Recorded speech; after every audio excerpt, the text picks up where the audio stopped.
नमस्कार, आप देख रहे हैं अखंड आवाज न्यूज और मैं हूं आपके साथ ज्योतिका। आइए रुक करते हैं खबर की ओर। स्वतंत्रता बाधित करने को हो रहे लोकतंत्र के चौथे स्तंभ पर हमले। उत्तर प्रदेश के हमीरपुर जिले में पत्रकारों पर हो रहे उत्पीड़न के मामले लगातार चिंता का विषय बनते जा रहे हैं। हाल ही में नगर पंचायत सरीला में 2 पत्रकारों के साथ दुर्व्यवहार और बंधक बनाए जाने की घटना ने पत्रकारों की सुरक्षा को लेकर नए सवाल खड़े किए हैं। जानकारी के अनुसार नगर पंचायत में हो रही गड़बड़ियों को उजागर करने वाले कुछ पत्रकारों को नगर पंचायत अध्यक्ष और उनके सहयोगियों द्वारा बंधक बनाकर अमानवीय व्यवहार का सामना करना पड़ा। इस घटना से जिले के पत्रकारों में रोष है और उन्होंने इसके विरोध में एकजुट होकर आवाज उठाई है। गौरतलब है कि लोकतंत्र का चौथा स्तंभ माने जाने वाले पत्रकारों का काम होता है कि वे समाज में हो रहे गलत कार्यों को सामने लाएं और जनता को सही जानकारी प्रदान करें, परंतु हमीरपुर जैसे जिलों में यह कार्य चुनौतीपूर्ण होता जा रहा है। पत्रकारों पर अक्सर दबाव बनाया जाता है कि वे स्थानीय प्रशासन, राजनेताओं और अधिकारियों की गड़बड़ियों पर चुप रहें। जब वे अपनी जिम्मेदारी निभाते हुए सच्चाई उजागर करते हैं तो उन्हें धमकियां दी जाती हैं, उनके साथ मारपीट की जाती है या उन्हें बंधक बनाया जाता है, जैसे कि हालिया घटना में हुआ। पत्रकारों का कहना है कि हमीरपुर में यह कोई पहली घटना नहीं है जब पत्रकारों को ऐसी स्थिति का सामना करना पड़ा हो। पिछले कुछ वर्षों में पत्रकारों के खिलाफ हिंसा, धमकियों और उत्पीड़न के मामलों में वृद्धि देखी गई है, चाहे वे भ्रष्टाचार के मामले हो, अन्य गैर कानूनी गतिविधियां। जब भी पत्रकार इन मामलों की जांच करने और सच्चाई सामने लाने का प्रयास करते हैं, उन्हें किसी न किसी तरह से उत्पीड़न का सामना करना पड़ता है। पत्रकारों का यह भी कहना है कि पत्रकार उत्पीड़न के मामले में अक्सर यह देखा गया है कि स्थानीय पुलिस और प्रशासनिक अधिकारी निष्क्रियता दिखाते हैं। ताजा मामले में भी नगर पंचायत अध्यक्ष सहित अन्य आरोपियों के खिलाफ मुकदमा दर्ज होने के बावजूद सभी की गिरफ्तारी नहीं हुई है।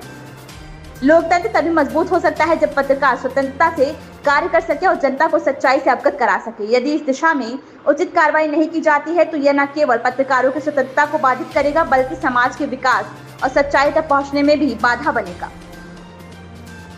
हमीरपुर से दीपक सोनी की रिपोर्ट। हमीरपुर में पत्रकार महासंघ ने आज से धरना स्टार्ट कर दिया है। मामला जिस तरीके से 2 पत्रकारों के साथ कृत्य किया है, जो चेयरमैन है पवन अनुरागी और उनके गुर्गों के द्वारा घर में 3 घंटे बंधक बना के जिस तरीके से पत्रकारों को मारा है, महज खबर चलाने के लिए खबर उन्होंने चला दी, उससे बौखलाए जिस तरीके से चेयरमैन के लोगों ने ये कृत्य किया है। जब तक चेयरमैन की गिरफ्तारी नहीं हो जाती है और पीड़ित पत्रकारों के ऊपर जो दर्ज हुआ फर्जी मुकदमा खत्म नहीं हो जाता, तब तक ये धरना जारी रहेगा। जब तक प्रशासन कार्रवाई नहीं करेगा ये धरना यूं ही चलता रहेगा। पत्रकार एकता जिंदाबाद जिंदाबाद। देखिए सर, मैं सरीला का रहने वाला हूँ और क्षेत्रीय संवाददाता हूँ। मुझे शाम को 6:20 पे गांव के ही एक आदमी गंगा प्रसाद यादव का फोन आता है और उन्होंने खबर के बहाने मिलने के लिए बुलाया था। तो गांव के एक चौराहे के पास उन्होंने बुलाया तो हम पहुंच गए।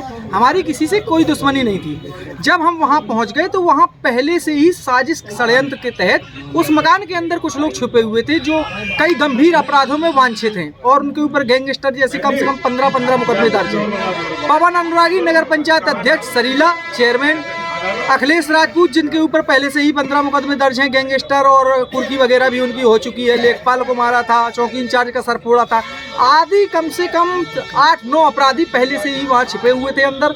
हमें इसकी जानकारी नहीं थी।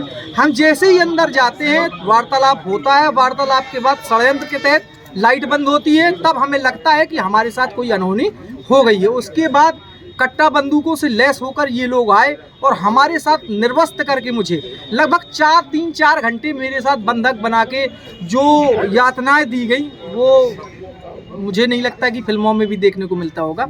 इसके बाद हम थाना जरिया जाके जब बंधक मुक्त होते हैं तो थाना जरिया में जाके शिकायत करते हैं। हमें पहले से ये पता नहीं था कि थाना अध्यक्ष जरिया की भी उसमें मिली भगत है। थाना अध्यक्ष जरिया की मिली भगत होने के चलते हमारी जो अपराध था वो चेयरमैन के ऊपर छोटी धाराओं में दर्ज हुआ। उसके बाद हमारे ऊपर साजिश के तहत सत्ता के दबाव में फर्जी क्रॉस FIR 15 घंटे बाद कर दी गई। जब हमने इसके संबंध में लेके कि जिला प्रशासन को बताया तो जिला प्रशासन ने वही जो कार्रवाई का आदेश होता है, उन्होंने कहा कि 3 दिन की छुट्टी, आप आराम से रहिए और 3 दिन बाद हम इसकी जांच एडिशनल साहब से कराते हैं। हमने इंस्पेक्टर जरिया को फ़ोन किया कि अपराधी खुलेआम सरीला में घूम रहे हैं, दिवाली मना रहे हैं। तो इंस्पेक्टर जरिया की मेरे पास ऑन कॉल रिकॉर्डिंग है। उन्होंने कहा कि मैं क्या कर सकता हूँ, वो मैं किसी को दिवाली मनाने से नहीं रोक सकता। मतलब उस रिकॉर्डिंग से आपको ये स्पष्ट हो जाएगा कि किस तरह अपराधियों से थाना अध्यक्ष जरिया मिले हुए हैं और थाना अध्यक्ष जरिया भी कहीं ना कहीं उस साजिश और षड्यंत्र में शामिल है। तो इसलिए हम लोग लखनऊ जाके हमने डीजीपी कार्यालय और ब्रजेश पाठक जी उप मुख्यमंत्री से मिलके और तमाम जगह शिकायतें करने के बाद हम यहाँ पे आए हैं। पुलिस प्रशासन का लगातार दबाव था कि यहाँ पे अपनी बयान दर्ज करा दे, जबकि मैं एडिशनल कार्यालय में 3 घंटे का डेटा देकर और अपने बयान दर्ज करा के गया था, फिर भी इनको अभी दूसरे बयान की जरूरत थी। तो मैं जिला प्रशासन को सारे तथ्य दे रहा हूँ, सारे साक्ष्य दे रहा हूँ, और अगर उनके ऊपर बुलडोजर की कार्रवाई नहीं होती है तो ये एक अन्याय होगा। क्योंकि अगर इसी जगह चेयरमैन सरीला पीड़ित होते और मैं आरोपी होता तो अब तक मेरे घर पे बुलडोजर चल गया होता। तो इसी के तहत न्याय बराबर होना चाहिए। सत्ता किसी की भी हो, सत्ता आती जाती है। आज आप धरने में बैठे हैं? हाँ, मैं इसलिए धरने पे बैठा हूँ कि जब तक मुझे न्याय नहीं मिल पाता मुझे यहाँ, तब तक लगातार हम लोग धरना करेंगे। अगर जरूरत पड़ी तो मैं विधानसभा के बाहर भी धरने पे बैठूंगा।